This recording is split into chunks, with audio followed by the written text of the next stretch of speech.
Best ബ്രെയിന്, നല്ല engineers, doctors, executive jobs, നല്ല നല്ല കരുത്തന്മാരായ ബുദ്ധിയുള്ള തൊഴിലാളികള്, നല്ല ചുറുചുറുക്കുള്ള ചെറുപ്പക്കാരികള് എല്ലാം നമ്മുടെ നാട്ടിൽ നിന്നും ഇവിടെ വന്നു.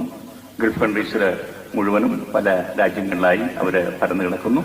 പക്ഷേ ഞങ്ങൾക്ക് അവിടെ നിന്ന് അവർ വിട്ടുവന്നതിൽ നിരാശയുണ്ടെങ്കിലും ഇവിടെ വന്ന് കാണുമ്പോൾ വളരെയധികം സന്തോഷവും കൗതുകവും തോന്നാറുണ്ട്. അവരോട് സംസാരിക്കുമ്പോൾ, അവരുടെ കുട്ടികളോട് സംസാരിക്കുമ്പോൾ, അവരെ കുട്ടികൾക്ക് കിട്ടുന്ന വിദ്യാഭ്യാസവും അവരെ വളർത്തുന്ന രീതിയിലുമൊക്കെ ഞങ്ങൾക്ക് അങ്ങേയറ്റം മതിപ്പും സന്തോഷവും തോന്നാറുണ്ട്. ഒരു നിരാശ ഞങ്ങൾക്ക് ഞങ്ങളുടെ കൂടെ കഴിയേണ്ട ആളുകളൊക്കെ ഇവിടെ ആയിപ്പോയല്ലോ എന്ന്. പക്ഷെ അങ്ങനെ നിരാശപ്പെട്ടിട്ട് കാര്യമില്ല. ലോകത്ത് കേരളം മാത്രമല്ല, ഇന്ത്യ മാത്രമല്ല, എല്ലാ രാജ്യങ്ങളിൽ നിന്നും ആളുകൾ അങ്ങോട്ടും ഇങ്ങോട്ടും ഓരോ രാജ്യങ്ങളിൽ കയറി പാർക്കുക പതിവാണ്. അതുകൊണ്ട് ഈ ഒരു പ്രോസസ്സ് അതിങ്ങനെ നടന്നുകൊണ്ടിരിക്കും, പ്രക്രിയ നടന്നുകൊണ്ടിരിക്കും. ഏതായാലും ഞങ്ങളെയൊക്കെ വളർത്തുകയും നിർത്തുകയും ചെയ്യുന്ന നിങ്ങളെയൊക്കെ നേരിൽ കാണുമ്പോൾ